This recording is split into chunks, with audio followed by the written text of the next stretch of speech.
All right, there we go. Hello and welcome to another episode of the Mastermind, Body, and Spirit Show. I'm your host, Matt Belair. Today's guest is a physics educator, speaker, author, and musician. He has a master's degree in physics from San Francisco State University with a thesis in string theory and a BS in physics from UC Berkeley. He has dedicated his life to finding his own sense of purpose, beginning as a student of the Yogic master Sri Swami Satchidananda when he was less than 5 years old. He brings together the connection between synchronicity, physics, and real life using research and original ideas.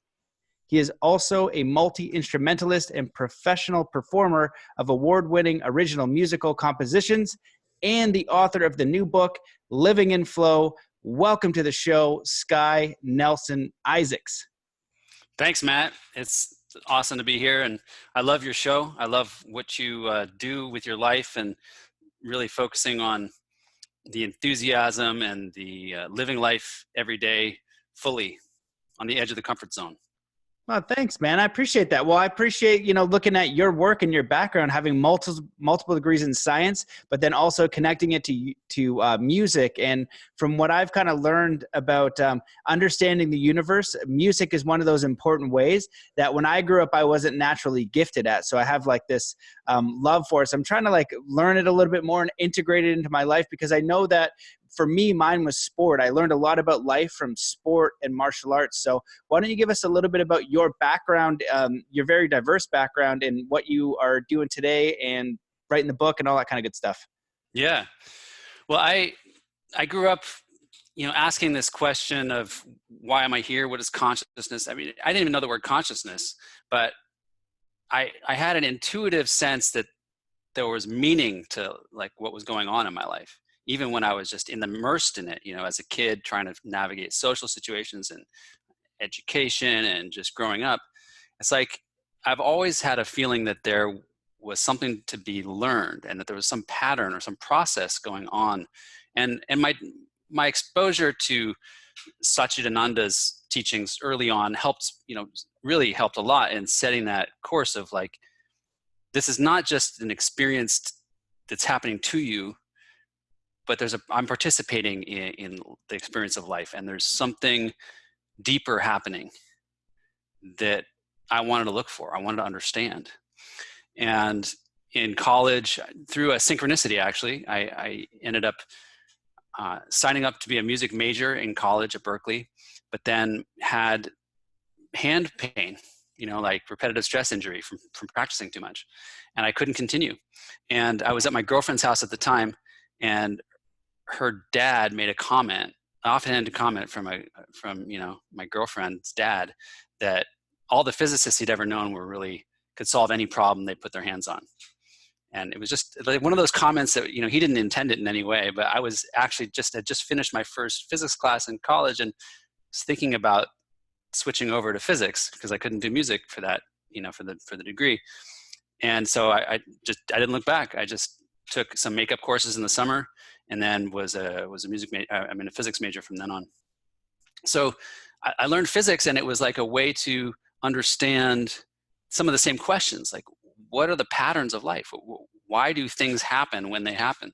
And ultimately, now I can see how it all came together for me.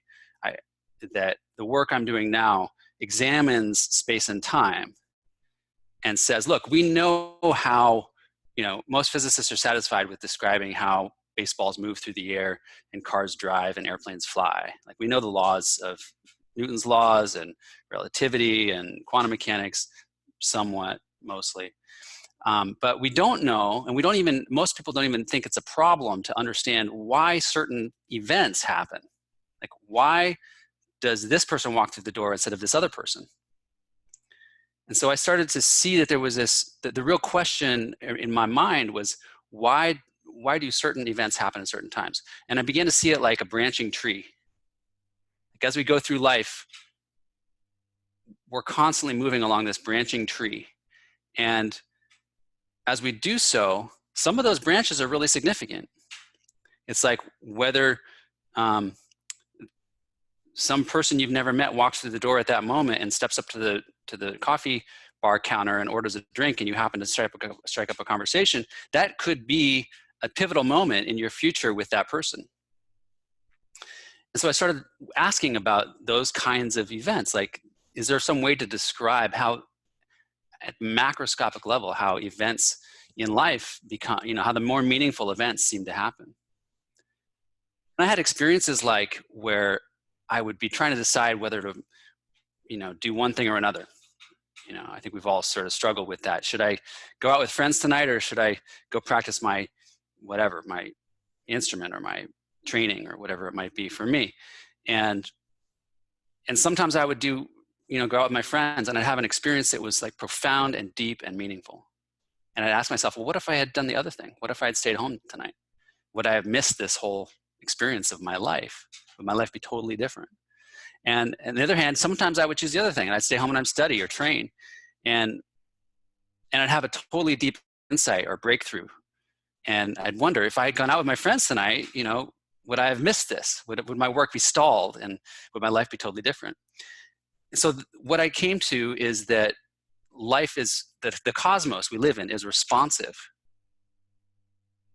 The choices we make define what I call apples on this tree.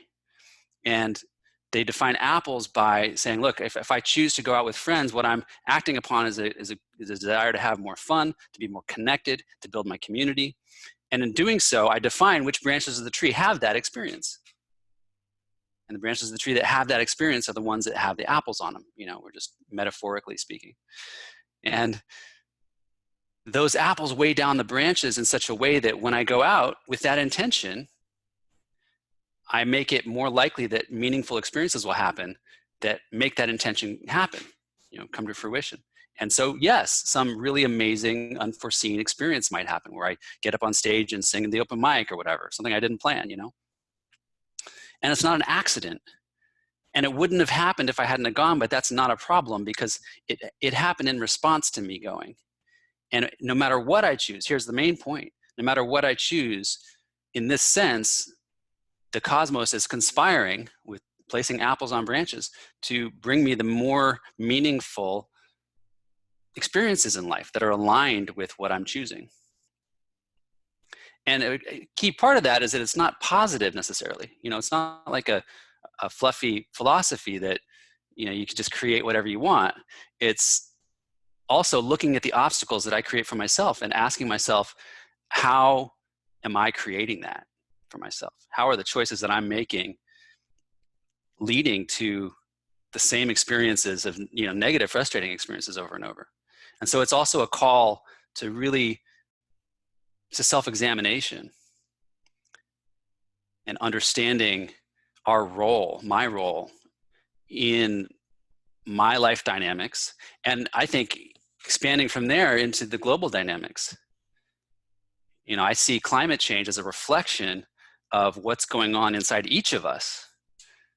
The connection that's being made between the daily tasks and the bigger world. We have our own habits of using plastic or gasoline or fossil fuels or whatever, commuting or whatever it may be. We can't get ourselves out of that.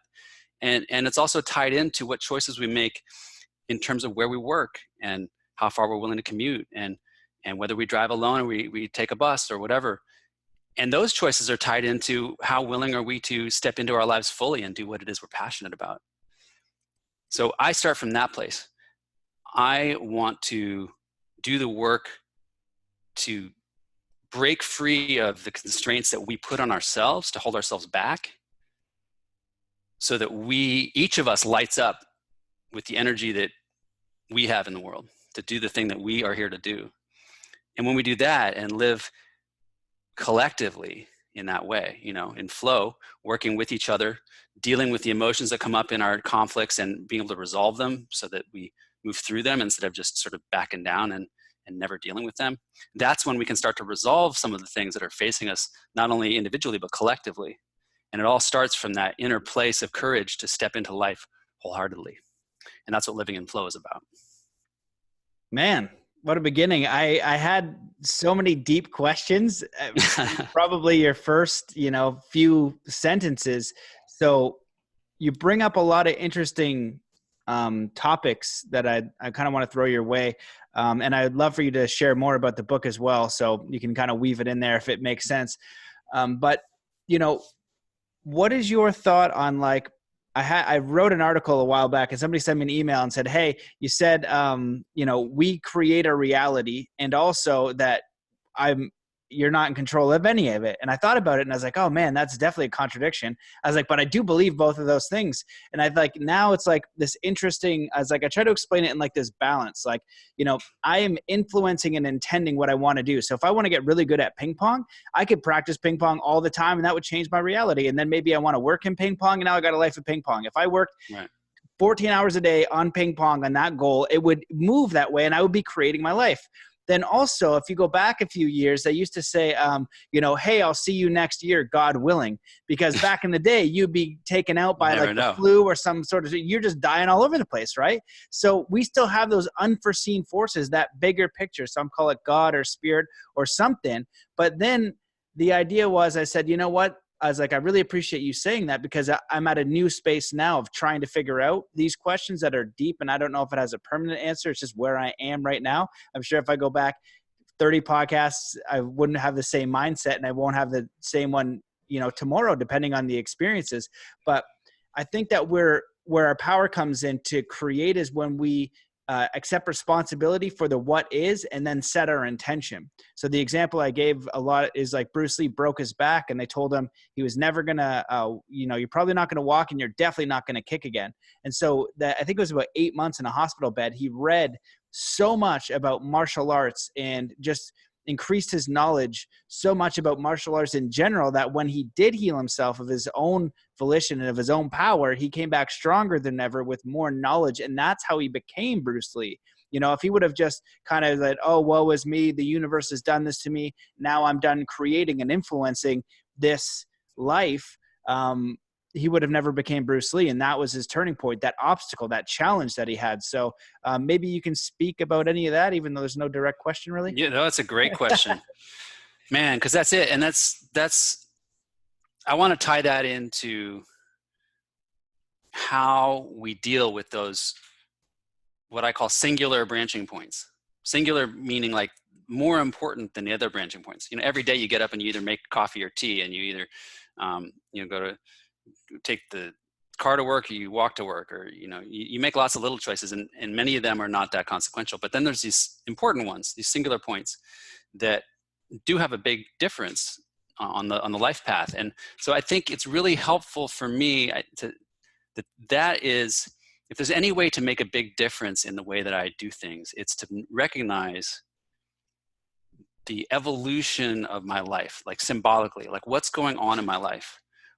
Maybe I'm looking for work and that's sort of a big aspect of what I'm doing. Or maybe I'm trying to deal with challenges in my family with parenting or with my wife. And that's a big aspect of what's going on for me. And noticing how these things are evolving and noticing the key points at which I can make a difference. And for Bruce Lee in that moment, I recognize in myself, you know, those key moments where I'm like, man, none of this is working. Like, I don't know what it is. I'm recreating the same thing over and over. I'm a fraud, or I'm, you know, not good enough to do this, or I'm not smart enough, or I'm not nice enough, or I'm not cool enough, or whatever. And this comes down to, I think, a key part of my message, which is dealing with our emotional state. Like, our emotional state is what guides us through those key moments, those pivotal singular moments where we have to make decisions. And often it's just this decision of to keep going or to give up. And our emotional state is what's guiding that. Whether or not for me, whether or not I'm giving into the frustrating messages from my head about, you know, whether I'm good enough at this or whether it's ever going to work out, or I should just let it go and give up, or whatever I'm doing, that, you know, those patterns are really deep for me. They come from conditioning. And not only probably from my parents, but also from the society and stuff that we're working through collectively. So, and it's actually in the work I'm doing, it's our emotional state that's essentially locking into a future experience we want to have. or that we don't want to have, locking into it and putting those apples on the branches that represent that experience. So it's really, I think the process of synchronicity showing up in the world is a process of reflecting to us what's going on inside of ourselves in a way so that we can see it outside of us. Like, oh yeah, that's me, denigrating my own work right there. I can see this person's criticizing me. Well, that's me having created that situation for myself, because that's a reflection of what's going on inside me. Otherwise, it wouldn't affect me. And so it's really a process of healing and growing as human beings, recognizing the moments that show up in life and the way that life reflects what's going on inside of ourselves. And importantly, those pivotal moments when it's really our chance to say, I'm committed to whatever path I'm on, and I'm going to stay with it. Yeah, man. Well, you touched on a lot of really great points there, and I really agree with that. I think that understanding the emotional state and just how we navigate our life is super important, and also touched on internal dialogue, what we're saying to ourselves, and the external environment. Something's going to happen, but then we're going to create meaning around that. So let's say I go and I skateboard, and this 8-year-old kid is way better than me, which they are now as an adult. Say, oh man, should I just quit skating? Or you're an 8-year-old kid, and I just use sports because it's what I understand. Or let's say you're doing music or art, and you compare it to like another person, and you're not as good, and you get an F, or somebody tells you suck or whatever. You're getting feedback from the environment that is not positive.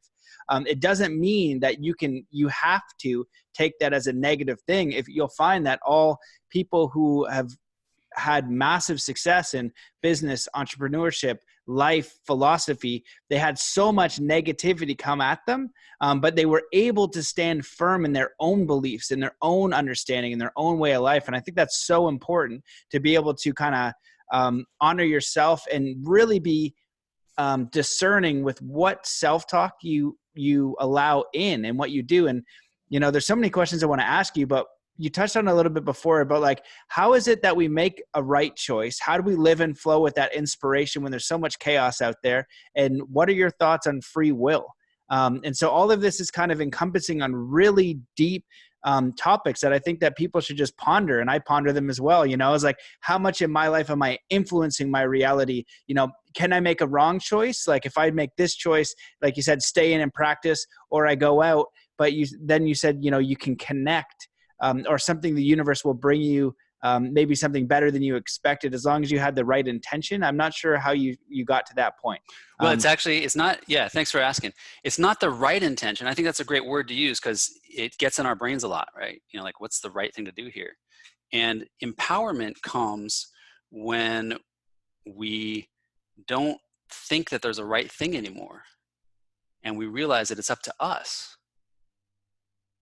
The universe is going to empower whatever we do. So then it's on me. What am I going to choose? And that process for me is about what are my real values? Like, that's when I have to check in. It's like, okay, so it's not about getting the right thing. It's about what's important to me. What am I going to do in this world? What am I going to stand for? And so rather than feeling like we have to make the right choice, recognizing, like, finding synchronicities don't have meaning in and of themselves, right? So I should give some examples of synchronicity, by the way, like tell some stories. I have one here. It's like a coincidence that shows up in life that you don't expect. And it's not necessarily meaningful to somebody else, but you get to check in and inside whether there's some meaning for you in that situation, whether it's important. And so I don't think there's a right and a wrong. I think it's about aligning with and getting clearer and clearer on who we are as individuals and what's important to us. Because you can go and you can study ping pong and practice ping pong, and you can create that, and opportunities will show up in your path to learn it. You'll meet a master, and they'll be willing to teach you, and you'll be part of, you'll go on vacation and find you happen to show up at this club right at the time that they're holding their tournament, and you can join the tournament. Synchronicities will show up which support that. The question you have to ask is this what I want? Because maybe what I really want is some other thing. You know, maybe I really want to be a skier or a guitar player or whatever it might be, a scientist. And making sure that we're not like, I think it's very easy in life to let go of the things we really want, to do the things that for whatever reason we think we should do, or we think will make us happy. Because, you know, maybe our parents, we want to please our parents, or when we were growing up, like for me, one of the things I really wrestle with in playing music is what kinds of songs I play. Do I play songs that really come from my core, or am I responding to criticism I received when I was younger as a kid, when I was much more sensitive to it, about what's likable? So how much access do I have to my authentic expression? And that's where I think we can know what's right or wrong, and we'll probably do what's, you know, quote unquote wrong for a long time, because we'll start to realize, oh, that's not really me. That's not really what I'm after. Here's what I'm really after. So it's a process of refining and trusting along the way that if we take bold, directed action and listen well too, that we will be creating a purposeful experience. Man, I love that. And I wrote down as a quote, the universe will empower whatever we do. I think that's so incredibly powerful to just think about and understand. And one of my teachers is David Lombear. And I ask him, like, he's a Native American elder, and ask him all kinds of crazy questions all the time. And I'm like, what's the best way to like get this goal and the best way to do this thing? And like after 45 minutes of me, like in my mind and all the things I can create, he just like writes down a little piece of paper, and they open it up, and it's like, this is a secret of the universe. And I open it up, it says, do something. And it just, you know, responds to what you're saying. And it's interesting too, because you're finding you're also getting this information from studying like physics, from studying science, from studying nature and how the universe works. You know, we talk about the law of attraction and all of these different things. How do we get into flow with, you know, the sun and the trees and the animals and just life, like life force? Some people call it Kundalini. And I'm sure you would have heard a little bit about that from like the yogi, but part of that is like presence and honoring the body and its energy and like navigating it in this wild space. And like part of it is just like this unknowable mystery that we're a part of, that there's no certainty from any action. You know, you could be just driving down, you're doing the most certain thing, and you get a random response. Like, what the heck? And that can happen. And you can also like, you know, work and create something with like a plan and action. But I think what you're sharing is that it's so important to uncover your values. Why are you doing it? And if you can respond to that inner feeling and honor that inner feeling, that's going to be the most important way to get into flow. And I want you to talk more about that. And I also wanted to throw another real world question at you. I spoke to a wonderful young person today, Acacia, who hit me up for some coaching. And I get this often, and it's people who want to do something in arts. You're a musician, right? And I was an athlete. And a lot of the people I was coaching, they want to be a professional snowboarder, professional this and that. And they want to make a life with their art or music. And inherently in some of those things, it's more challenging because it's harder to pay the bills with. So can you give like some sort of like recommendation of how they would live in that flow and pursue something that might have it's less practical? You know, I think, I can't remember what you said, but I saw it as like making choices that are safer. You know, you need choices that are going to pay the bills to kind of move forward, but we are inspired, but maybe our inspiration isn't going to make sure that our kids have, you know, a nice lunch and they're not eating Kraft dinner every day and Spam.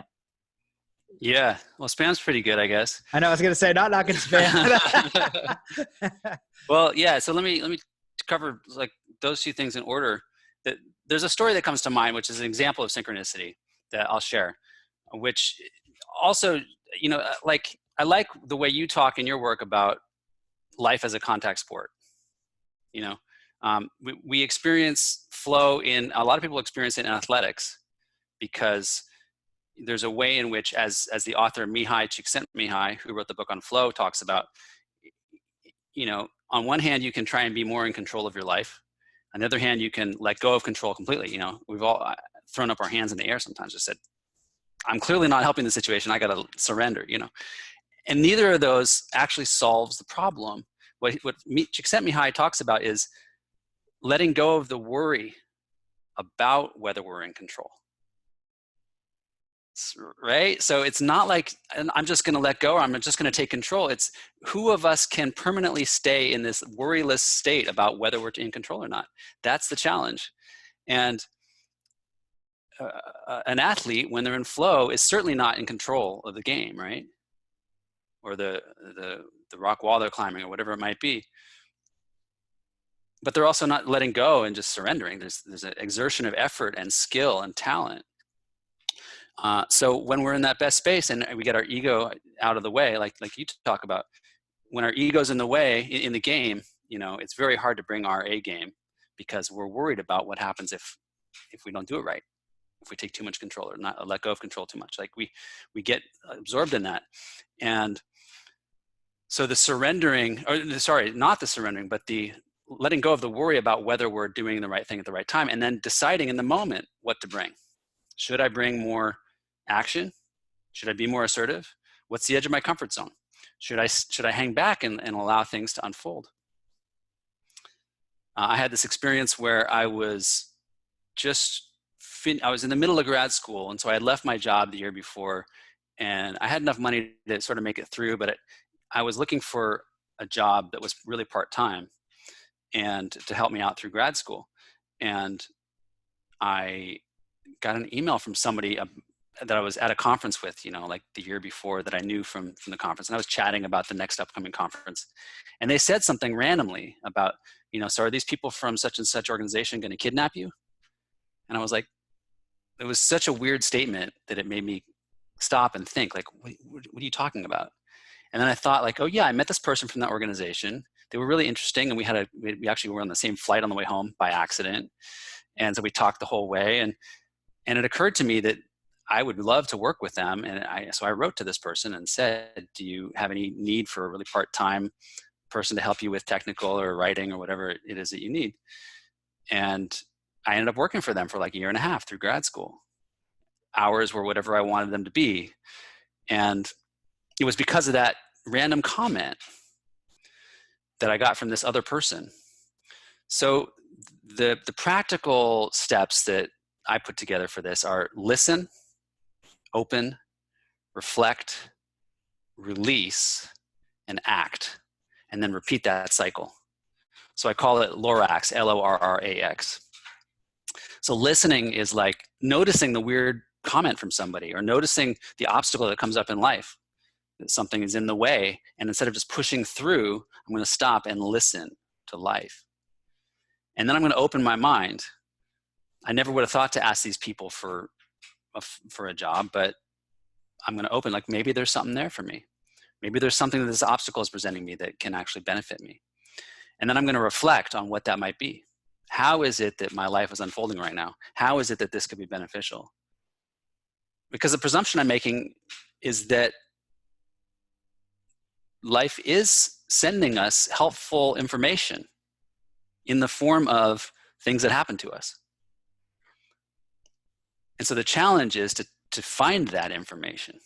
So I think we have to listen, open our minds, and reflect on what that might be. And then once we've done that, for my sake, like I know I'm often like attached to how it's going to go already. Like I've already got a plan in my head for how it's going to unfold. So I have to release a lot of times what I thought was going to happen. So if I don't release what I thought was going to happen, I can't really act upon the new information that I've gotten. But then I do need to act. Once I've done those steps and I've come up with, okay, that's my authentic action now. I'm left with what's really true for me. Now I've got to act it out. So the action part is really important because I think that's the currency of the cosmos. Like that's how it knows what we're trying to create. But if we don't listen and open and reflect and release first to life, we're going to miss opportunities that show up. We're going to miss the comment about where is our next client going to come from? Or what's the right program of study we could take or training we could take to move ourselves forward in a really useful way. And it's not the right way, like we were talking about before. I think life is so abundant, the world is so full of things happening that life is saying, look, there's hundreds of ways to move forward here. But you have to listen to life to see how it all fits together. And so we become martial artists of life, practicing how to work with events in a way, like I studied Aikido a little bit when I was younger, how to take in the obstacles of life in a way that doesn't block them, but uses their energy to create something new, like Bruce Lee did with his broken back. And I think that, that attachment step that we have to, when we release, it's because we're attached to something. And I find that that's a really core thing for me. I'm constantly feeling attached to the next thing and the next thing. And then I release that and come up and somebody suggests something else. So then I get attached to that. Everything that happens is like, oh, that's the next big thing. That's the next solution for me or whatever. I think as long as we have those attachments, life needs to keep ripping them away so it can show us what we really are. Because if we're attached to what we think we can do, we're not necessarily available to what is really possible for us. Beautiful, man. You said so much incredible stuff there. Like the Lorax analogies is so brilliant. And there's a lot, I really love the idea of like, there is no wrong way. It's just taking action. And I think to kind of compound what you're saying, like I have this, for me, when I was younger, I wanted to be enlightened and I wanted to like go into this mystical state. And I wanted to I would look at these Shaolin masters do incredible things. And I'd read about like enlightenment and astral projection. And I wanted to like go to this different dimension. What are the limits of this consciousness? Can I go to a whole nother realm? Like, can I experience something outside of what this brain is doing? And so there's a really interesting pursuit. And so I remember when I was learning from David, and I'm always trying like different spiritual practices. I test them, I was in cold this winter, like, minus 30 degrees in the wind, and in the winter, jumping in water, seeing what that's about, testing breathing, testing meditation, testing things like Vipassana. I haven't made through a hard sit, but I did, it's 10 days all day. That's probably one of the checks that I need. But in China, meditating pretty intensely. So just doing everything that is out there as far as protocol to quote unquote ascend my consciousness, this and that. So anyway, I get a new one and it's like stare at a candle in a dark room. And this will help, meditate on the candle, meditate on the blue flame of the candle. And this will help like clear the brain fog. And you might actually start to, experience some weird things. So, all right, I'm testing this out. And I say this like little prayer and I go, Spirit, show me a sign if this is like legit or not. You know what I mean? And so like, I was like, I'm just wasting my time. Meditation's okay. I could try to do that. It doesn't matter. So candles on the floor, dark room in the basement in my sister's house in Vancouver, light it up. And so I light the candle. I sit down and an ant comes out of nowhere and comes to the candle. Then starts circling the candle, then going up the candle. And instantly what I think is like, universe, don't send me a little ant. I know this isn't the sign. I've asked you for a sign. Now you've sent me this ant. And for the whole 15 minutes, this ant continues to circle the candle up and down and just do circles. I've never seen anything like that. And so just repeats the whole time. I was like, and I'm Googling, are ants attracted to lights and fire? Like, what the heck was the deal of that? Just did hundreds of circles.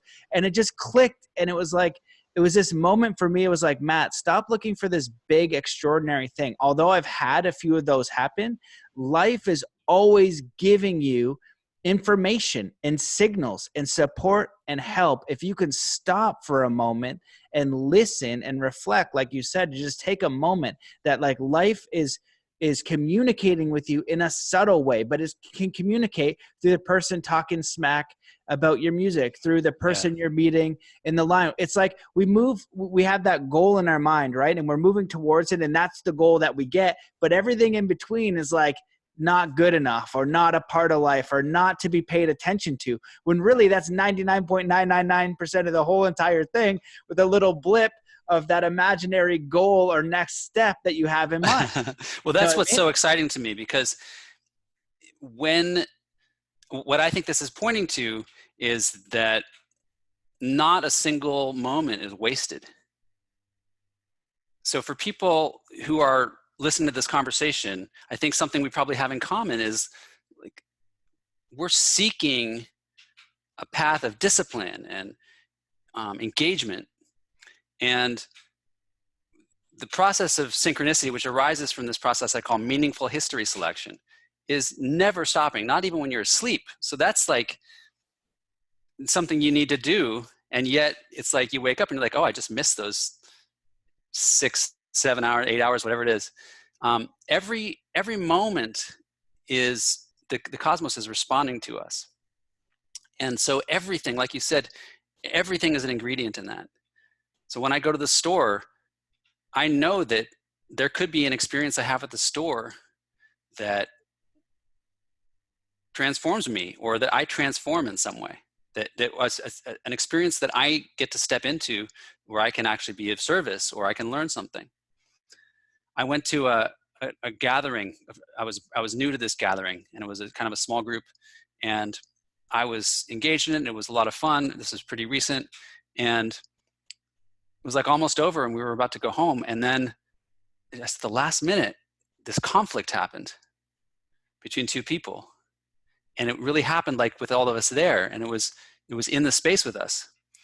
And I felt at that moment like this whole meeting was nice and all, but this is what we came for. Working this through, dealing with this conflict between two human beings that, you know, supposedly care about each other, and yet there's something that needs to be worked through. That, and I think we're really not good at that as a culture right now. I mean, some cultures are, but not the one that I'm coming from, where I feel like we really struggle with authentic grief. And I think authentic grief shows up in the form of conflict. You know, I conflict with you because something I wanted to have happen didn't happen, and I'm hurt or I'm sad. And when we can't deal with that effectively, we come into conflict with each other. So in this moment, it was like the whole meeting had happened, and then, but this was the key moment where something real was going on. And if I had just been thinking like, oh, I'm ready to get in the car and head home, I got to find a ride or whatever it might be, whatever's going on in my head about the situation and what I need next, I would have missed the only really significant event of the night. Instead, we got to dive into that, and there were some things that happened that were good and some that weren't, but I certainly learned from the experience more from that moment than from the entire rest of the night.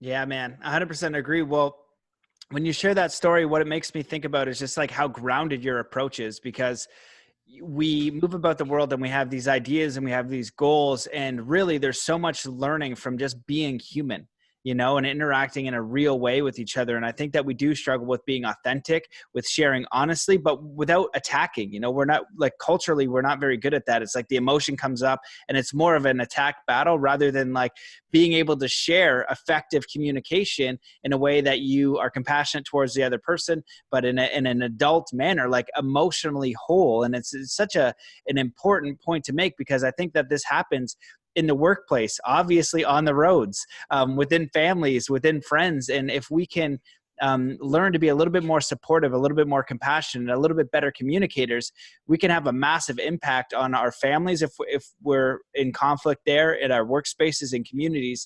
And the one thing that I want to ask you that's been on my mind, because you have the physics background, and I'm sure you write about it in your book, I don't know, but what for you, like in the physics world and in that whole space of science and physics, is most important for like the lay person to know? Like, what have you discovered in that field that is applicable to like your daily life, where like I can apply it? Like, I don't know, a scientist says, hey, you should drink 8 glasses of water instead of 4, you know, and the whole world's drinking Coke or something. So I can just now drink 8 glasses of water because you're super smart and you figured it out. All right, here's the thing. So quantum mechanics is pretty well known for being mysterious, and a lot of people wonder, you know, what quantum mechanics is, but it's pretty popular. It's been popularized. The way I would describe what quantum mechanics is really about: quantum mechanics is the study of what the world is doing when you're not watching it. So that's really important. I mean, it's intense, you know, to think about. We make assumptions about what the world is doing when we're not watching it. When I turn my back, I think I know what's going on behind me because I can hear, and I just assume something's going on, right? My car's in the driveway. I assume it's still there. I left it there last night. So what quantum mechanics says, and this is debatable in the scientific community because quantum mechanics, we know it applies really well to microscopic particles. And it's been a point of debate and contention for the last 100 years as to whether it applies to macroscopic things. And the problem is that there's nothing in the physics and the math that makes it not apply to macroscopic things too. And what that would mean is that macroscopic things would be able to like branch off into different possibilities. Like my car could be sitting in the driveway just fine, or it could be sitting there with a branch that fell on it and scratched it, or somebody could have walked by and tried to break into it. And those are three different possibilities, three different branches of that tree that all could be possible, what we call superimposed. And mainstream physics doesn't think that that's possible because the quantum effects like wash out when you get to larger objects. When they all mix together, you just kind of get an average and it just washes away. And that's because we assume that the world is not like that. Because every time you look at the world, you get a real thing, right? A definite thing. When I go out and check on my car, I guarantee you it will be in one of those definite states. But the question about quantum mechanics is, what's the world doing when you're not watching it? Can you be sure that it's doing something? Can you be sure it's doing something definite? And it's not a question of whether things don't exist when you're not watching them. It's a question of, do they exist in a definite form? Can we be sure that they're not evolving into many different possibilities, only one of which becomes real when you observe it? And that's what I suggest happens. So what you can take, even if you don't know any of the science of quantum mechanics, just into your life, is start thinking about the world, about what you observe. Like I can observe what's right around me. I can also observe, I just talked to my wife on the phone 10 minutes ago, so I know I have information about that. I know that she was doing such and such 10 minutes ago. Any information that I have is considered an observation about the world. Anything else is evolving into many possibilities. And when we think that way, at least for me, it creates a really wide open, not infinitely open, but much more open than I previously would have thought, set of possible ways that the universe can unfold right now. And a key element of this is that when I actually interact with the world, everything that leads to that interaction falls into place. So if the tree branch fell on my car, at 7 o'clock this morning, that's still superimposed. It's still one of the possibilities. When I go out and I interact with my car and I see that the tree branch fell on it, that entire history fell into place in which the tree branch fell at 7 o'clock this morning. So in this sense, the question of if a tree falls in your driveway and no one is there to hear it, does it dent your car? The answer is it's a superposition of whether the tree branch fell or didn't fall until you observe it, until the observer shows up. Well, I was with you most of it. I get what you're saying mostly, but not to a massive degree. What it makes me think about is the double slit experiment where they shoot particles through slits, right? And then all of a sudden when they observe it even closer, and they call it, what's the effect they call it? Like it's so interference. Yeah. And then when they observe it, it goes back to operating normally. That's particle and wave. Yeah. Yeah, the particle and wave. That's a really curious effect. So I guess my question would be like... Well, and that's what it's saying here, is that the wave is essentially a superposition of all the different possibilities. And the particle is what happens when we observe it. We get a definite result. It looks like a single thing. But up until that moment, it's just described by this flowing waveform of possibilities. Right. Yeah, I got that. And so, well, I guess my question would be, can we apply that information to like our daily lives? I think where my curiosity goes is, do you think that the universe is on our side unfolding? And do you think that there is a spirit, a force, or a God, like, that plant behind me doing some things, all the vastness of nature and the cosmos? Do you think, I have a feeling like that impulse in me is connected to some sort of bigger thing. I don't know the word I'd want to use for it. I wouldn't use it for like a man in the sky giving me my power. I would equate it for myself more around nature or spirit. In your findings, is there anything in physics that suggests that, or your personal views? Yeah.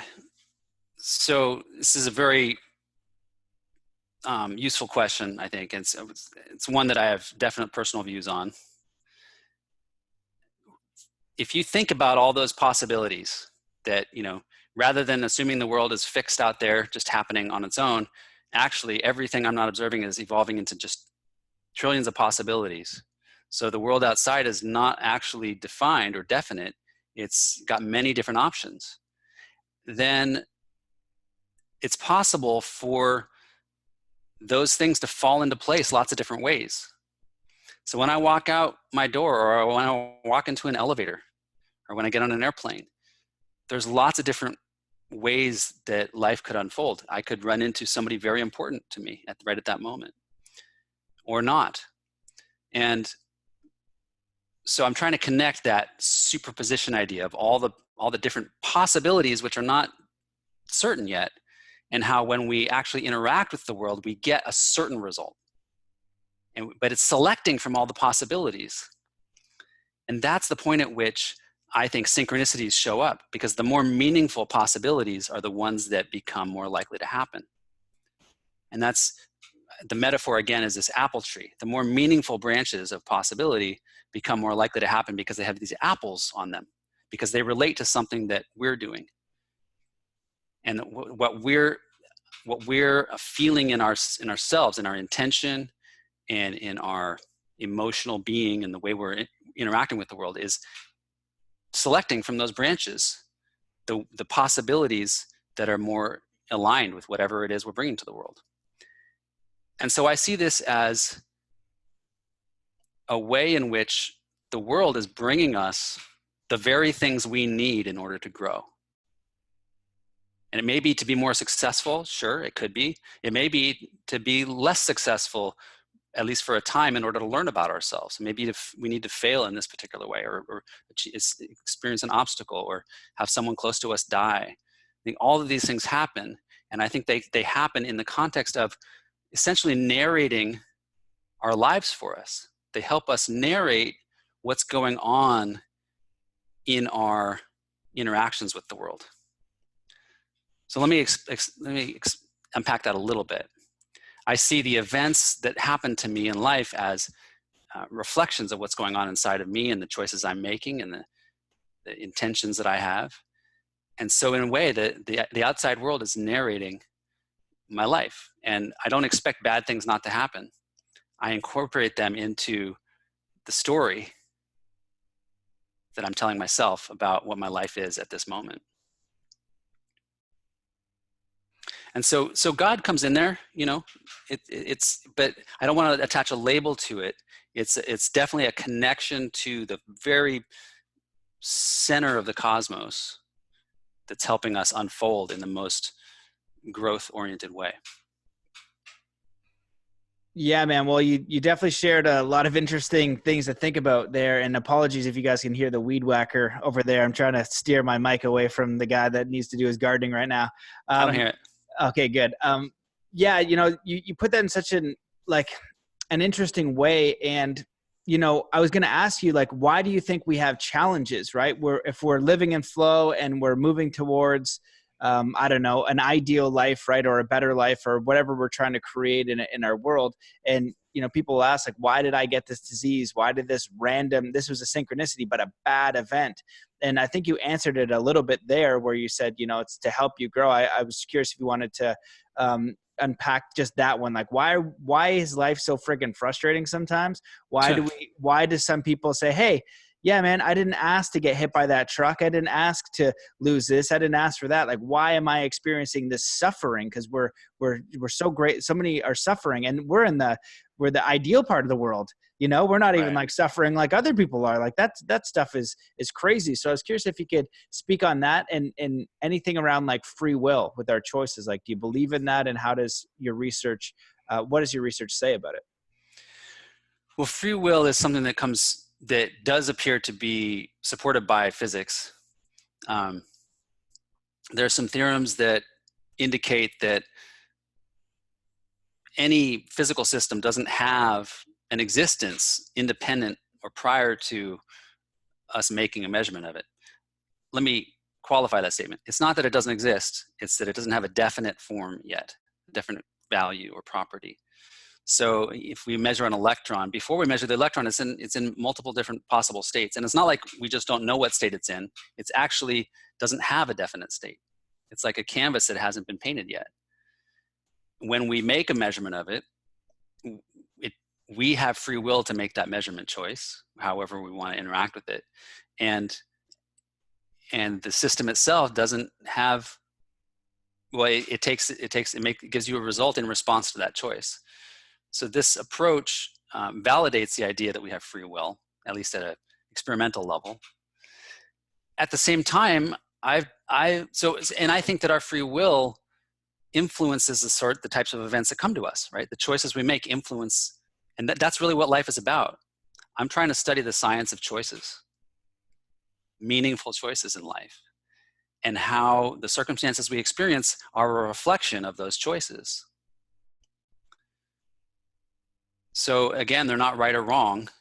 And it's not about like, oh, this car accident happened because I made a bad choice, or because, this person got an illness because of some causal reason. Like that's a really, I don't even want to talk about it in those terms.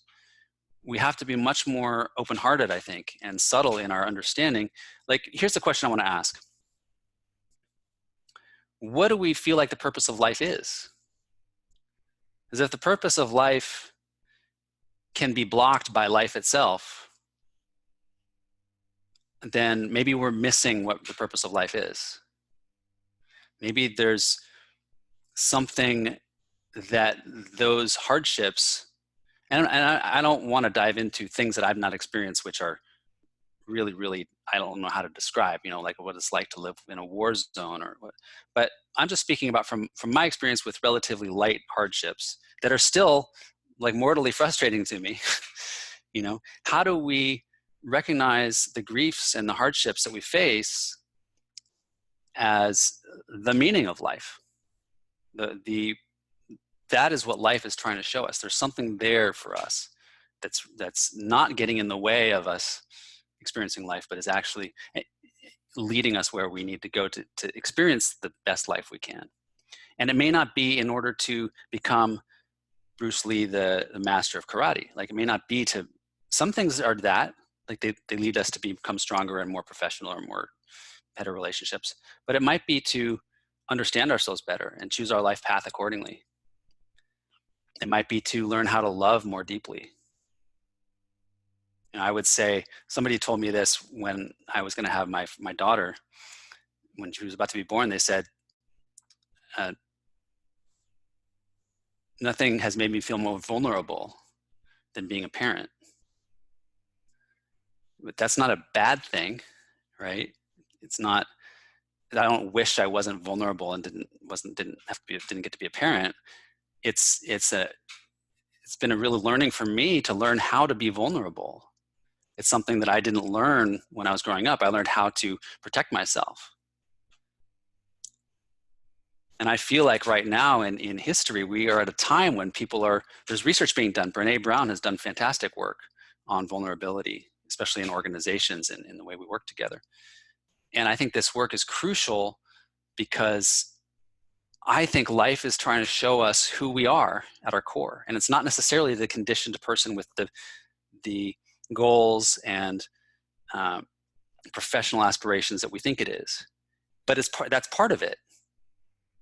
But it's getting to the real, like you've talked about, the real why, the real vulnerable part of ourselves that wants those things, not the part of ourselves that's trying to satisfy an ego need. And a lot of times those ego needs hold on so tight, for me, they just cling on until I've dealt with enough grief that I don't want that anymore, and I stop choosing it.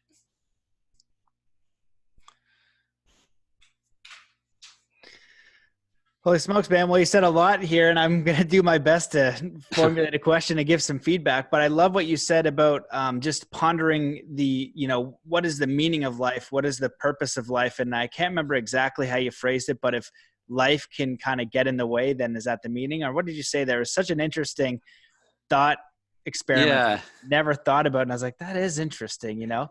If life is getting in the way of life, then maybe we're misunderstanding what the purpose of life is. Yeah. And I think, you know, like asking that, you know, what is the meaning of life? It's just something I've been curious about, and nobody really talks about it. And we're alive in this like really incredible mystery. Sometimes I feel like I'm on a like roller coaster ride. You know, I've strapped into the VR and I'm just like observing this thing. And I kind of have like a few options of the joystick, whatever. It's like a fighter jet and I can kind of move it up and down, but like ultimately there's some sort of thing outside of my control.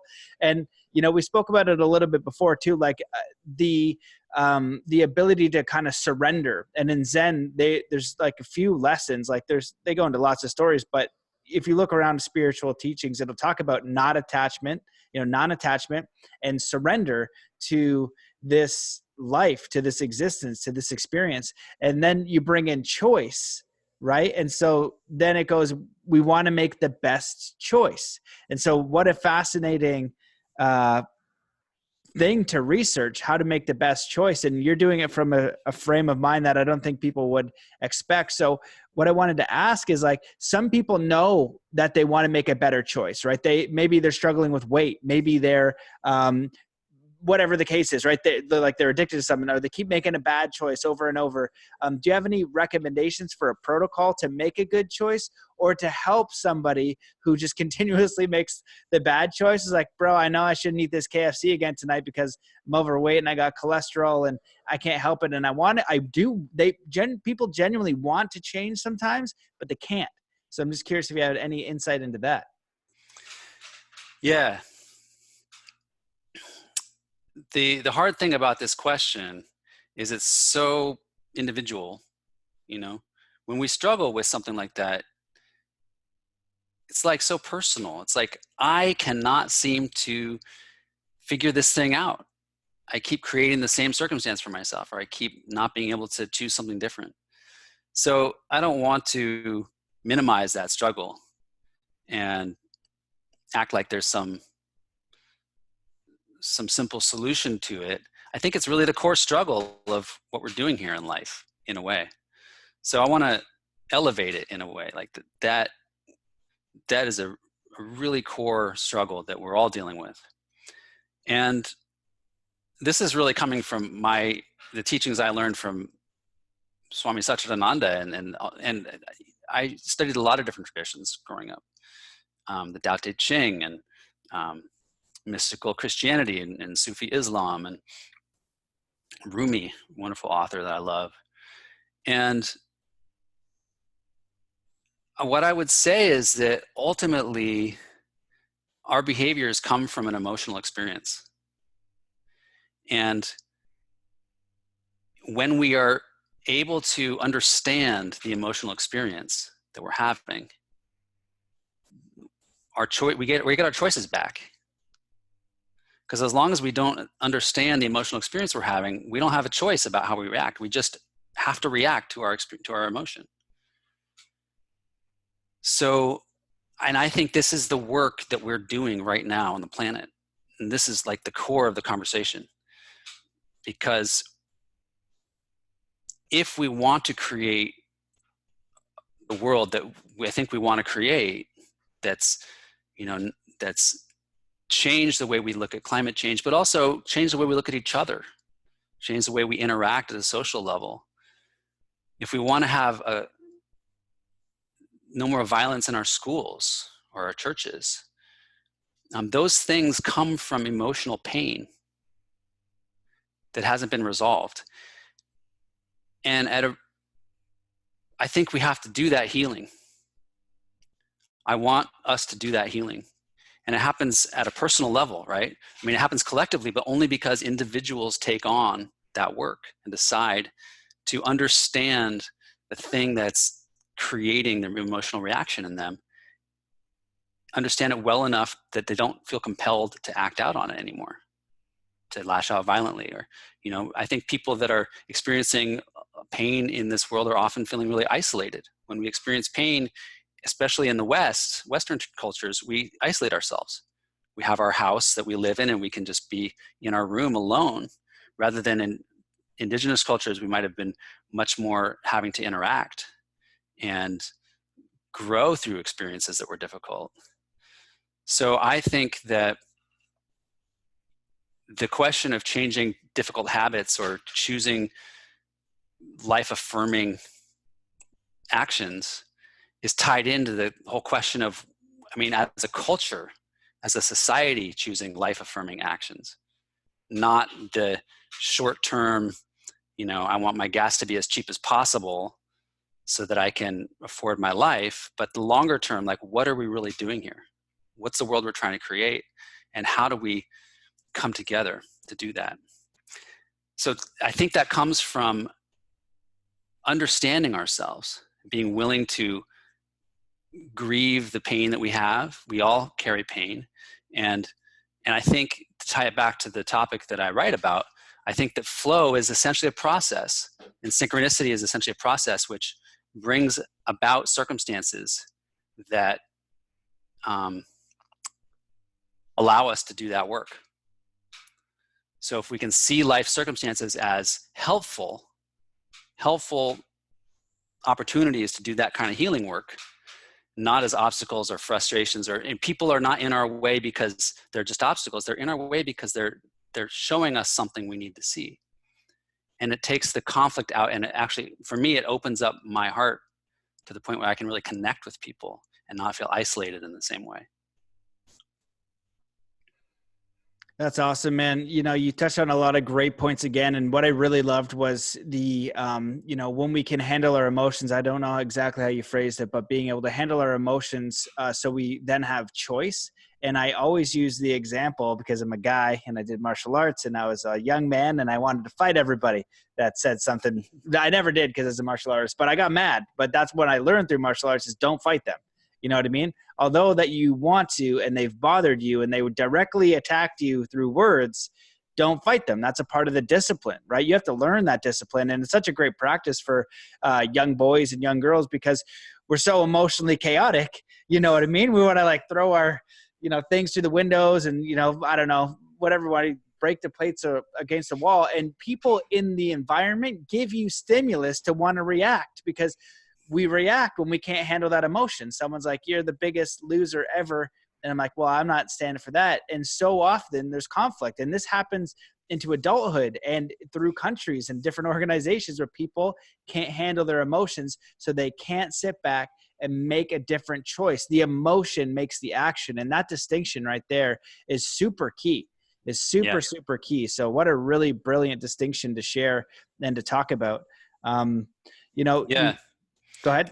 Well, I feel like I haven't given many examples of synchronicity. So people might be wondering, what exactly do I mean when I talk about a synchronicity? Like, how do you couch this in a real experience? So why don't I tell a story of an experience that I've had? So I think that for me, I'm passionate about the various things that I do personally, but also the engagement with the world. And so I follow politics. And for the past, I think 15 years or so, I've been engaged in different campaigns, making phone calls and feeling like every ounce of energy that I put in, I don't know whether I'm putting it into the right candidate, but I'm putting it into the process, right, of creating a world in which we're engaged, in which good is not the right word, but constructive healing essentially can happen. And so I'm unattached to the particular candidates or the particular measures or principles, but what I'm committed to is being involved.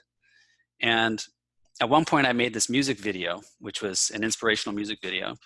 And it was during 2008 and Barack Obama was running for president. And I thought to myself, well, I want to get this into the hands of the campaign. So how do I take something I've created and sort of manifest a circumstance where it gets used or where it turns into something professional, right? And maybe this can apply to also getting a job or just building our artwork or something into something that really stands on its own. So anyway, in this experience, I wanted to get the video into their hands, the campaign's hands. But I lived in California and there's no way they were going to come there because it was a blue state already. So I decided the only way I'm going to possibly make something of this is if I go to Nevada. So I drove to Reno.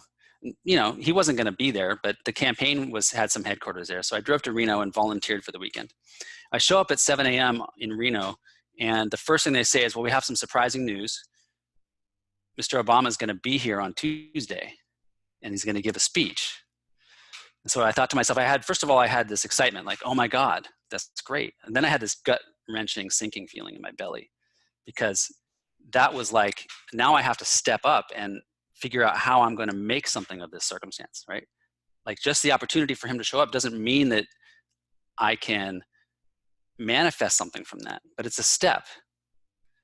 So there's that synchronicity. Here he is, he's going to show up. So I had to navigate, like, I had gotten a ride there. I had to get a ride home on Sunday and drive. I talked to a friend who was going to come with me, and we drove back on Monday to go to Reno again, and stayed for Tuesday, where we had this rally that was happening. And I get up early in the morning, and I'm at the rally, and I'm helping, volunteering, checking people in. But I know that in my head, I'm thinking to myself, I'm not going to meet Barack Obama if I'm standing at the back of the audience helping people get checked in. So I need to move myself closer to where I think the action is going to happen. So I finished my job, and I navigated to another volunteer station, which was by the front fence. And partway through, you know, I realized, okay, probably what's going to happen is he's going to get down and he's going to walk around the audience and shake hands. So how do I put myself in a position where I can make something from that? So I ease myself in to the crowd, and it's really thick with people, but I know I need to get closer. And I'm like coming up against my place of myself. Do I just surrender, or do I take some control here and try and influence this and push in a little bit farther? So I had to push my way into the crowd, and he comes along and he reaches out and shakes my hand and then moves on. And I'm like, oh, I didn't do it. I didn't hand him my CD. You know, I didn't need to say hi. I needed to hand him my CD and say, listen to this, you know? So I had one more chance. I had to think to myself, do I just surrender? Oh, that was it. Too bad. That was cool, you know? No, I pulled out of the crowd. I walked where I could walk fast. I walked along to get in front of him again, and I pushed back into the crowd. And this time when he came along, I literally said, Mr. Obama, here's a video to motivate the volunteers. And I just handed it to him. No other introduction, just direct to the point. That kind of boldness had an impact. And he looked at me, said, okay, thanks. And he took it from my hands and handed it to a Secret Service agent. And it was this moment of history where I found my way from just driving to Nevada on a Friday to handing the future president of the United States a video of my work on Tuesday. And whether or not that turns into the solution to my problems, you know, become famous for that video or not, it was a really incredible process of watching history unfold, my history unfold in front of me. And every one of those moments was like a synchronicity that I sort of helped coax along by being proactive about where I was and what I chose to work on and where I chose to go. Man, that's an amazing story. And what I love about it is I think it just demonstrates how you interact with the universe and work with synchronicity. So you take action, then you take more action, then you get feedback, and then you take more action. And I think that the more action that you're willing to take, the more the universe is going to put in front of you. So you have to start with the breadcrumbs. Right. And yes, and just take action. And over time, then you get a piece of bread. Then you get a whole loaf of bread. Then you get the whole bakery. Then you get a bakery franchise, because the universe is saying, okay, you're serious. It, as you said at the beginning, it's responding to your action. If it puts you in the environment and then it's watching you and it's like, you can do something? This is what you wanted. Not going to do anything? Well, what do you want me to do? You know what I mean? I've given you the opportunity here. Now you've got to go forth and take it. And I think that, you know, the action piece, if people could just understand that, learning to take inspired action. And no one, I think that, you know, anyone who's doing it, it's not easy. That you talked about courage, I think, at the beginning as well. And you have to be courageous within yourself. It's going to kind of give you that feeling in the body, like, oh my goodness, like, am I good enough? What am I doing? Whatever the case is, you're going to have to kind of boldly move, you know, in the environment. And what is Shakespeare? I love that quote, like all the world's a stage. Nobody really like cares about you that much. Even when they put, celebrities on TV and they've done some sort of stupid thing and it's everywhere, anybody looking at that, they disregard it 2 seconds later and they go eat an ice cream cone and go on with all their own stuff, So, if you can boldly, move toward your own inspired action, you're going to have the universe start to respond. And I call them universal winks. It's just like, it'll be just for you. And, like no one else would care that Obama was there, Right. Other people might, but not into the degree of what you were pursuing. That's a whole magical shift in the entire universe to have that probability happen. It's like, it's ludicrous. I wouldn't have cared. Like, hey man, I'm going to go over here, but that's pretty amazing. For me, it might be like, I don't know, a UFC thing or something like that. So yeah. Incredible. So I bring this back all the time, and this is what I teach in the workshops I do. And I'm leading a webinar coming up soon, which people can find at my website under livingandflowbook.com. And what I try and get across is that ultimately these principles come down to us each taking on the role of, as you say, martial artist in our lives. It's not just on the mat. It's not just on the stage, but it's the world is a stage. And everything that shows up is a chance for us to practice. And what I think is really the most valuable for people is, how do I, as a person, live the fullest life that I can live? What are the things that are holding me back from making the choices that I really want to make? And I can't tell anybody else what those choices are, but I can tell you what I've learned about how to find what they are in me. We can each find what's really core for me. What am I here to do, at least right now in my life? How do I develop a sense of purpose for myself? And when we can show up in that way, it might mean we change our lives. And that can take a lot of courage and boldness. It might mean we leave a job, or we take a training that we are really, it's cost a lot of money and we're nervous about doing, but we begin to see that when we take steps, the next step emerges. And that's not just wishful thinking, but that's the way that I think the universe is constructed. And it's not the whole shebang at once, it's like breadcrumb after breadcrumb after breadcrumb that really challenges our commitment. And so coming back to this question of what's the right path is only going to unfold if you can follow it for long enough to have it unfold, because it's just breadcrumb after breadcrumb. So if you're on a path that's not core enough to who you are, that you're not going to be able to last through more than 2 or 3 breadcrumbs, then you haven't found it yet. But if you're on the path where no matter how many breadcrumbs you get, you're still going, and the breadcrumbs get bigger and you're still going, you're not doing it for the breadcrumbs anymore. And so you've found a path that you'll follow through on, and that synchronicity can then just say, hey, great, there's all these options. Here, I'll send you this thing, and I'll send you this thing. And here, So I have a reading from the book I'd like to read about purpose. Go for it. There's a difference between finding our purpose and finding a sense of purpose.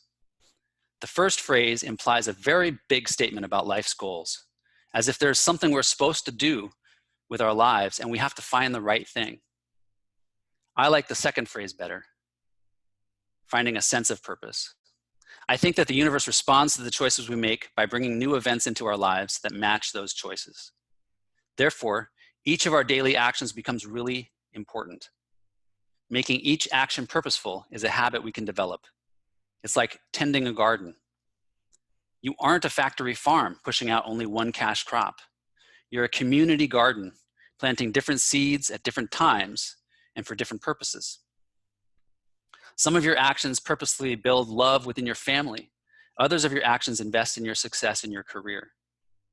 Still, other corners of the garden hold seeds you plant purely for the growing of your own joy and fulfillment in life. Finding a sense of purpose focuses more on the sense of part than on the purpose part. The purpose can be any goal or intention you take on, but your sense of purpose is unique to you. Finding a sense of purpose is about finding the essence of yourself in everything you do. That's beautiful, man. I love that. And I have never heard that, again, a really brilliant distinction between finding a purpose and finding a sense of purpose. And I love the breadcrumb analogy because it's kind of the way it's very relevant for me anyways, because I never know what the hell I'm doing. But I do know if I'm following my gut or not. And, you know, I say the main difference when people ask me questions, they're like, the main difference is like, I'm really confident in like the way that I'm inspired to move. And I've always had and I just do that first, you know, and I worry about kind of the logical stuff second, which isn't always maybe the best way to do it, but I do get the breadcrumbs. And I think that it's such an important thing because in this universe or in this life, like when you're 5 years old, you don't know what's life going to be like at 7 or 10 or 15. And like, why at 15 in our teenage years do we think we know what's going on? Because we get a little bit of dependence from our parents. Then we're in college or university in early 20s. And then we're getting an education from like one specific subject and this doesn't, you know, you don't know how to build a house. You probably can't do electrical. You don't know how a car is built. You probably can't do any kind of like lawn maintenance. You might learn like a skill here and there. You know, you don't know advanced physics or, you know, if you do physics, there's like so many different, you know, parts there. You don't know law. Like there's so much we don't know. We know very little about what the heck's going on. And there's so much life to live. There's so much to experience here. And we're always growing. So all we can really do is that next step with as much purpose and awareness, because we might not have the next day. And with whatever happens that day might change the day after that. And so, Right. and it's like, I say, it's like a headlamp on Zelda, you know, you can only see like 1 or 2 blocks ahead. And those are the inspiring blocks. They're lit up and you know that through your emotional state. That's the feeling. It's, ooh, that choice feels exciting. Like it might be nervous too, but it's like lit. You take that step and now you're following the path. Or I make the distinction of like living life on default. You just do what's safe and you just do what's told, even though you have this voice or this feeling that's always there. I don't think that we lose it. I think we just got to come back to asking those really important questions, like you said at the beginning. So, yeah, you know, one of the things that I've heard you talk about before is, you know, the question of how far can we bend this reality? How far can we bend, you know, can we walk through walls? Can that happen? I mean, we know that in some sense, atoms are 99% empty space. So why can't we just have them move past each other as we walk through a wall? And is there some element of truth to the Matrix, like the movie, the cosmology from the Matrix? And I think actually the Matrix is one of the best examples or expositions of how I think the universe works. Specifically, not the part about the nefarious machines that are like controlling humanity and harvesting their energy. Like, I think people get really caught up in those kind of stories because they satisfy something in us. Like, there's somebody holding me back. There's some conspiracy. I think that the Matrix does illustrate that there's this behind the scenes process that in the work I'm doing is this Fourier transform. It's this mathematical process you get to turn physical space into wave space. In wave space, you have energy as the main medium, not physical objects. I won't go into those, you know, too far into there, but it's like the Matrix, right? It's like these intersecting pieces of information. It's like information space. And in that space are all the different possibilities, right? Neo and his crew are walking through space and then suddenly something appears. Well, was it there a minute ago? Or was it a possibility a minute ago and now it just became there in order to fulfill the code in the Matrix? And that's essentially how I think this thing called retroactive event determination is working in the physical world. It's like, there's code for each of these possibilities, and the one that you experience is the one that shows up right in that moment to allow you to have that experience. So coming back to this idea about, well, then can we, like, how far does it go? Can we walk through walls? And what I want to emphasize is pulling away from worrying about the physical world. Like, how far can we push ourselves in the physical world? And thinking metaphorically about walls that show up in our life. What are the things that are stopping me from getting the job I want or pursuing the career path that I want? Is it, you know, I almost didn't go back to graduate school because I had a kid and I had a family, and my wife had a job locally, and there weren't graduate schools that I could get to without uprooting my whole family. And then that involves all these pieces to the puzzle. And yet those are metaphorical walls, all these things that were in my way of accomplishing something that I knew I was feeling more and more in my gut was what I needed to do. And if I was going to do it at any point, it had to be really soon. And so synchronicity is about the ways in which life shows us how to get through metaphorical walls, how to get through the walls we put up in our own mind about what's possible. Can we deal with climate change? That's a huge wall that I think we have collectively about it's just so impossible. And synchronicity, showing up in life and leading us into flow with life, is a means for navigating those metaphorical walls. And those walls are things that we put up on our own mind in our own way. In the case of my graduate work, I ended up finding a program that was a master's program at San Francisco State. And it turns out that the only bus going south from where I lived went straight by San Francisco State. And it was like a 2.5-hour bus ride, but it was like straight shot. So I got most of my homework done on that bus ride because I was out of the house early in the morning. Nobody bothered me, just quiet, put my headphones on, So that was a wall that I ended up just walking right through eventually, through careful steps of like, okay, now I got to figure out how to solve this problem. Now I got to figure out how to sign up for this class, or how to navigate this conversation with my wife, and how to figure out how to make it work for my daughter's schedule. Each of those things are little breadcrumbs of how to walk through that wall. So I think that we are and can walk through walls, but it's a metaphorical process, and that's the really important one. That's amazing, man. It's such an incredible point that things I actually haven't really considered before. So I'm having my own mind blown, and a lot of deepening of understanding of just how I navigate my life, how I understand interacting in my environment and moving forward. And, because in martial arts, it is a lot about physical, and sports very physical as well. But martial arts in the same sense, physical and mental. And, when you're talking about going through the metaphoric walls, I think that's really what it is some of these walls we have in our mind are literally paper thin, but we have this fear of going. But once we get stronger, you're like, it takes all of your might to go through that first paper thin wall. I'm thinking about like a little cell doing some sort of whatever it's called when they interact with each other. You're the physicist, I don't know.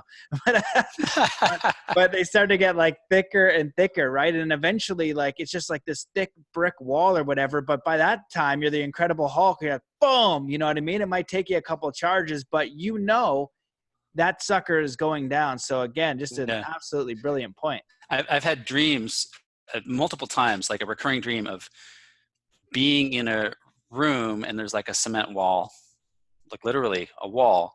And somehow I know that if I just push on it, it'll move, even though it's completely solid. Or if I walk through it, there's something there, and I can.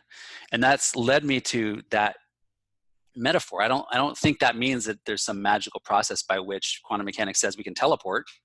I'm not even interested in that. Because I think we have so much to learn from doing the inner work of mastering our emotions. And when we master our emotions, it's phenomenal how much in our life can shift.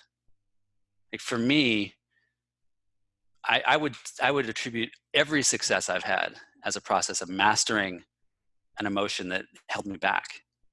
So like the book, Living in Flow, that I just came out with, was a process. I wrote the first draft in 2011. And I revised that. I wrote it in like 3 months. And I revised it like for 5 years. Just kept like trying to make it better. And by the time 5 years had passed, I finally decided to submit it to a publisher. And I got a bunch of rejections, for various reasons. It takes a long time to do that. A lot of preparation, like it's like getting a job. You have to fill out a whole application and make it really pretty and unique to each publisher. And it's a long process.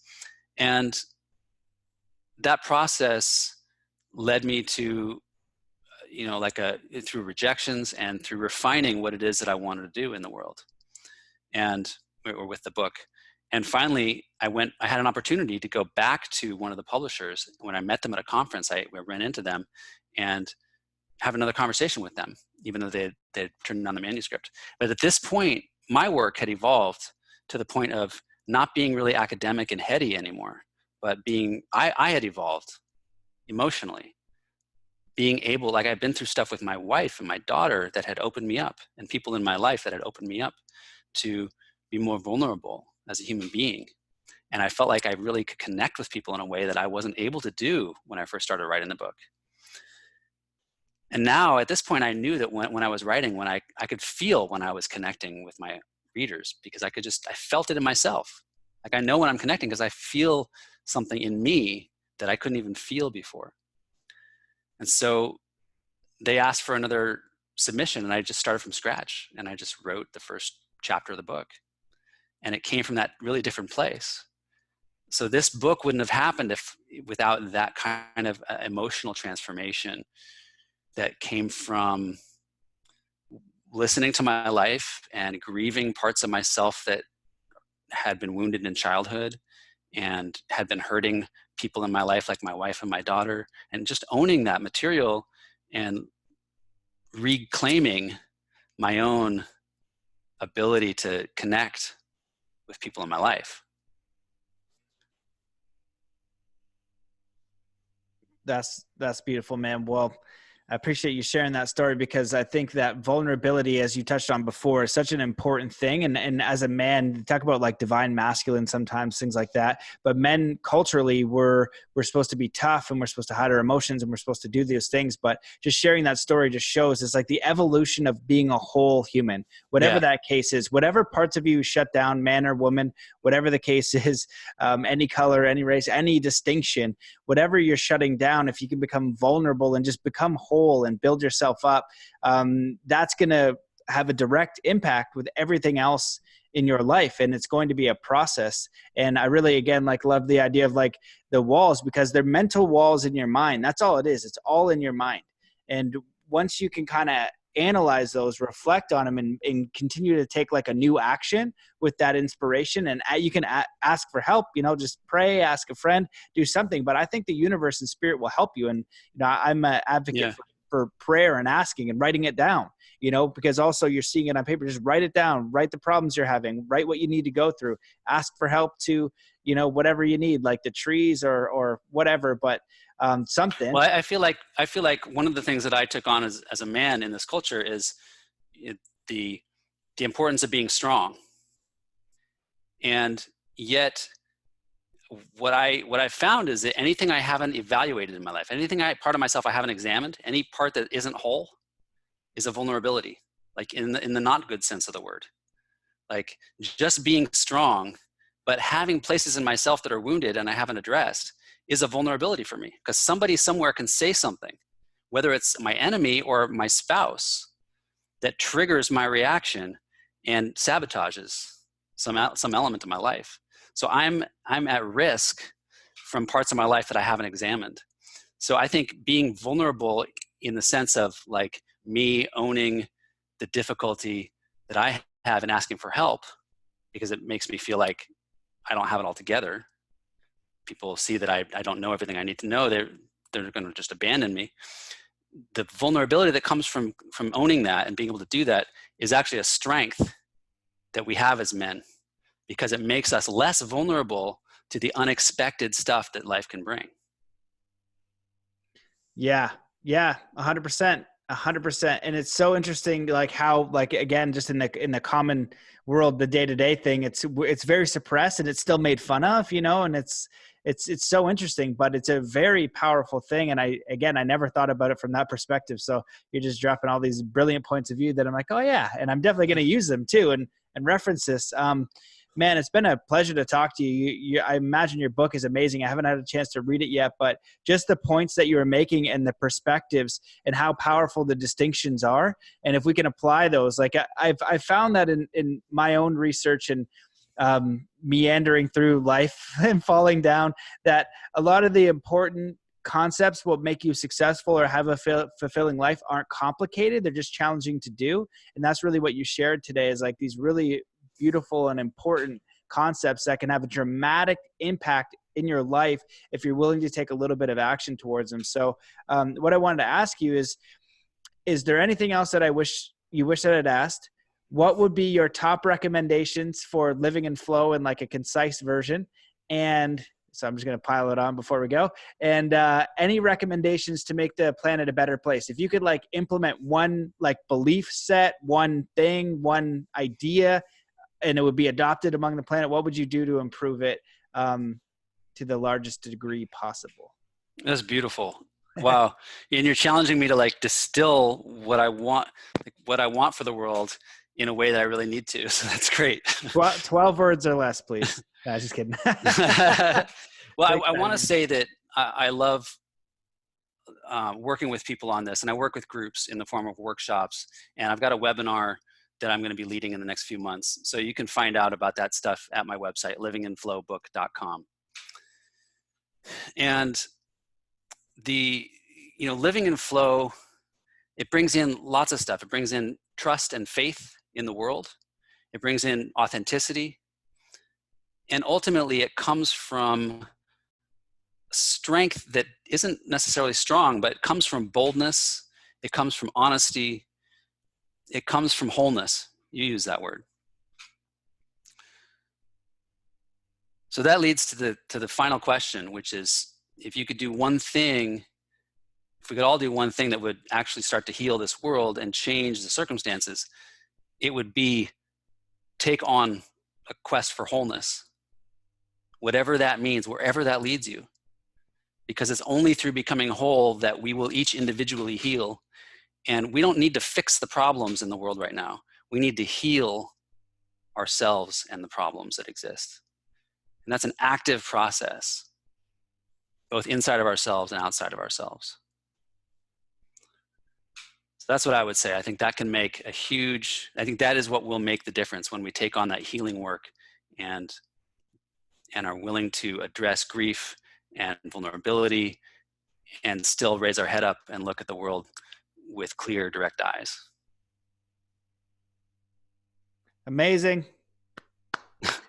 Slow clap. You nailed it. What a beautiful answer, man. I was like, I'm going to have to figure out, as you were saying it, I was like, man, that's another beautiful answer. I got to figure out a different word than beautiful. I was like, I don't know. I say all kinds of ridiculous stuff, but man, that's yeah, really, really amazing information and group of work that you've put together, research and what you're sharing. So just thank you so much for what you're doing and for the philosophy you're sharing and for actively engaging and doing the best you can and making yourself whole and spreading positivity. I appreciate you coming on. So you've said the website a few times. Where can people find more about you if they want to touch base and explore more? I'm on Facebook. I've got a lot of connections on Facebook. Sky Nelson Isaacs is my page, and I'm on Instagram and LinkedIn as well. So you can reach out to me. And I've got a blog and an email list at the livinginflowbook.com website. And I send stuff out once a month. I try and make it useful. And I do travel around. I'm going to be in Indianapolis coming up. I'm going to be in Michigan. I was just in Vancouver, Canada, actually, my first time to Canada.